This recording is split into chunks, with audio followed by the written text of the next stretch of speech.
TDIU is great, and I'm all for it. The only part I wish the VA would just take away is the income limit, right? Because that's the scammy part from the VA to me. I think it's an ancient rule personally.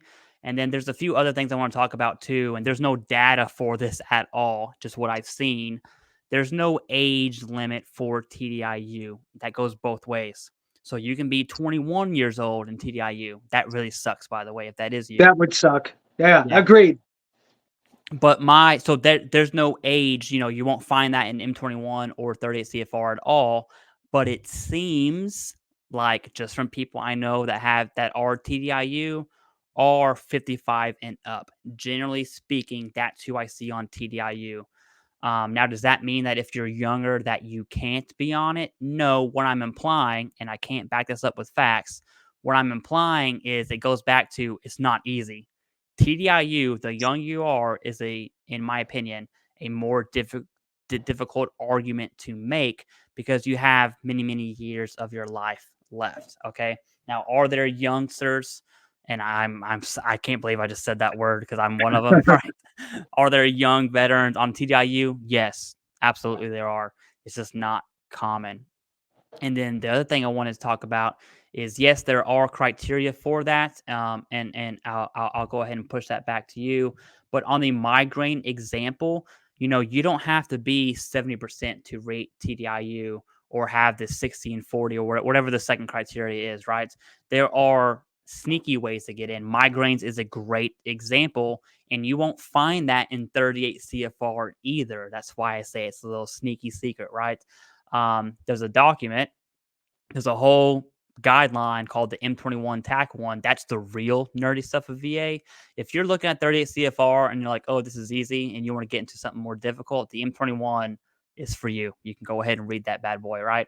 Or if you Google migraines M21 TAC one, you'll find a clause in there that says, hey, if migraines alone, which are 50% max, if they cause the veteran to miss or produce economic inadaptability, which is that 50% criteria, um, there's completely prostrating, then economic inadaptability. Those are two different things, right? If you're on the economic inadaptability piece and you truly can't work, the VA will then award you TDIU based on migraines alone. You could have nothing else and just migraines, but meet that economic inadaptability piece and still be awarded TDIU. And how would you know that without watching this? Honestly, you probably wouldn't, right? Because the it's so buried in VA policy. And the point I really want to drive home on TDIU is if you truly can't work, you need to build a case that you can't work, and here's why, and understand your disabilities, and go to Gunny Google, right? Start reading the guidelines for your disabilities. Migraines is a great example of that. It's also extremely common in Gulf War / post 9/11 veterans. And so that's probably going to be the most common sneaky way to get to TDIU.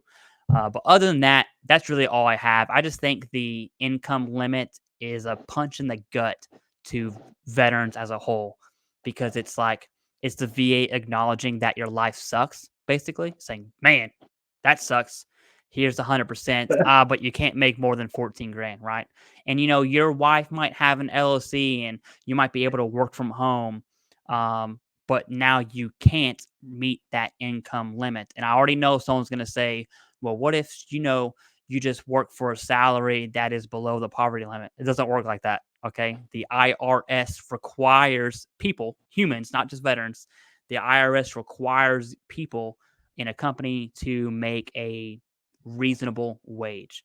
If that's the case, Donald Trump would pay himself, $10 an hour versus his billions of dollars, right? And that's obviously an extreme example, but you can't just say, "Oh, I'm gonna pay this person 14 grand, although they're working 70 hours a week." It's not gonna work like that. Okay, so don't try to scam the system because the system will slap you so hard. And you can look at OIG reports of veterans scamming the system.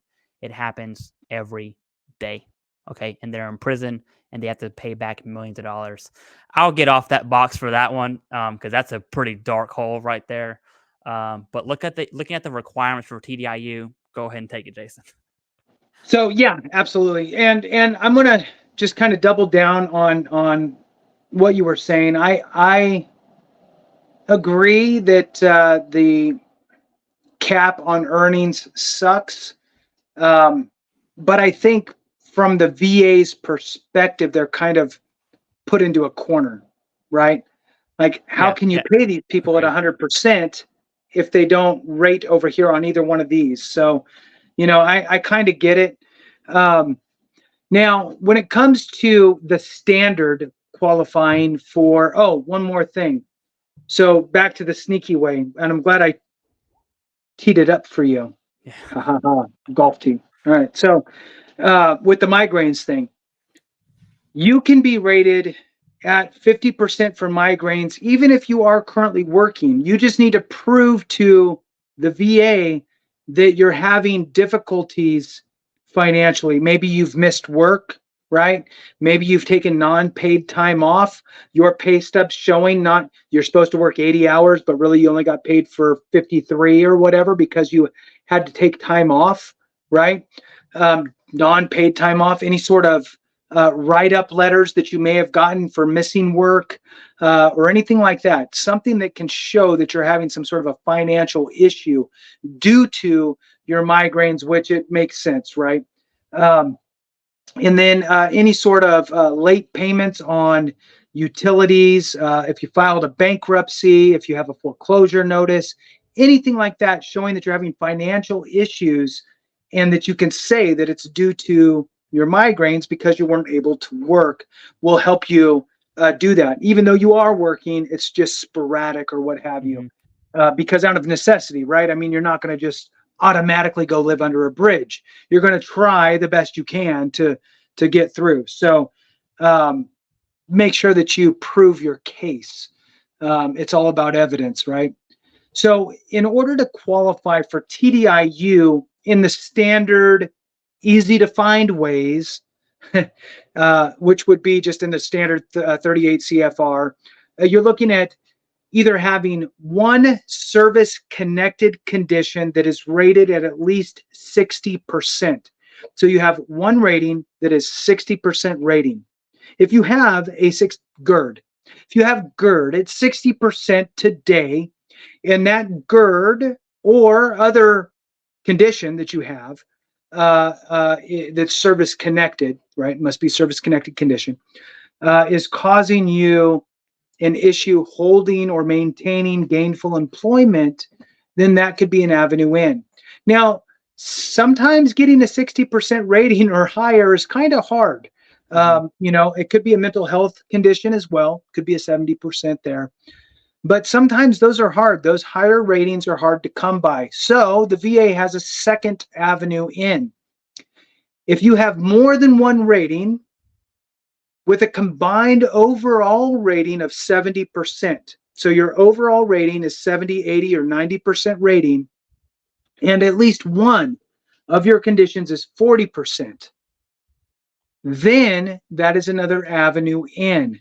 So those are the two kind of criteria. So either one condition at 60% or one condition at 40% with an overall rating of 70% or higher are the two kind of qualifiers into applying for TDIU. Doesn't guarantee it. Nothing guarantees anything. You got to file for it. You got to give your 5-year employment history. The VA may contact your most recent employer. So all these things come into play. So make sure that you have that. I always suggest, and I know Clay does too, when able, especially for more complex claims, and I will say that this is one, you want to have a second set of eyes. Find your local accredited vet rep or veteran service officer who can help make sure that you have all of the documentation that you need. With that, I'm going to kick it back to you, Clay. Any final words on TDIU before we move on? Just to be blunt here, TDIU sucks. If that's you, truly, I do feel sorry for you because TDIU is not. No one wants TDIU. Okay, and what really sucks, and this is probably the most. This is a sticky situation. let's say you technically rate TDIU, but you don't want TDIU, but then you're awarded TDIU because I just said TDIU a lot. The VA can award TDIU without you filling out whatever form it is. I forgot the number. They can award you TDIU as needed. You may not want it, and that position you have to decide. Hey, which route am I going down? Okay, which route am I going down? Am I going to go down this TDIU route? Am I going to be like, hey, VA, I can work from home? That you can figure out that situation for you. That's a huge decision that you have to make. And it's just a bad situation overall, right? The younger you are, the worse it is. If you're in retirement age and you're TDIU, I guess party time, right? Would be the answer. If you go to bingo halls or whatever it is that you want to do, there's a joke there. But yeah, those are really my final thoughts on TDIU. I'm not a fan of it at all. I never recommend that to veterans unless they have a very niche situation where they truly can't work. That includes like telework, um, you know, ends and odd jobs with their family, whatever that looks like, because it sucks. There's really no way around it. Right. TDIU sucks. It, And there's that's about it. and Clay, I think that the point here really is don't utilize TDIU just to get to 100% so you can be 100%, right? Exactly. You will make more money by taking any job that suits you and your situation and being 70% or 80 or 90 plus whatever you're making. I mean, any minimum wage job working full time would get you over how much you would make on TDIU. So now maybe there's going to be an exception to that, whatever. But for the most part, right? But the reality is that if you are a veteran who literally cannot work, hold a job, have gainful employment or anything, and you're like, look, I'm living on a shoestring. All I need is $3,800 a month to be able to pay my bills and stay home because that's all I can really do. Then go for it. If you cannot prove your other thing, because again, look, here's the problem. The vast majority of us did not document all of our conditions during service, so therefore it makes it very difficult to get anything nexus to get service connected for. So we're trying to manufacture evidence. We're trying to find buddies. I haven't talked to these people in 30 years, right? That type of stuff. And so it's this very big uphill battle, which again causes a lot of stress and anxiety and all that stuff. If this is the route that you need to go to live, right? Now you know.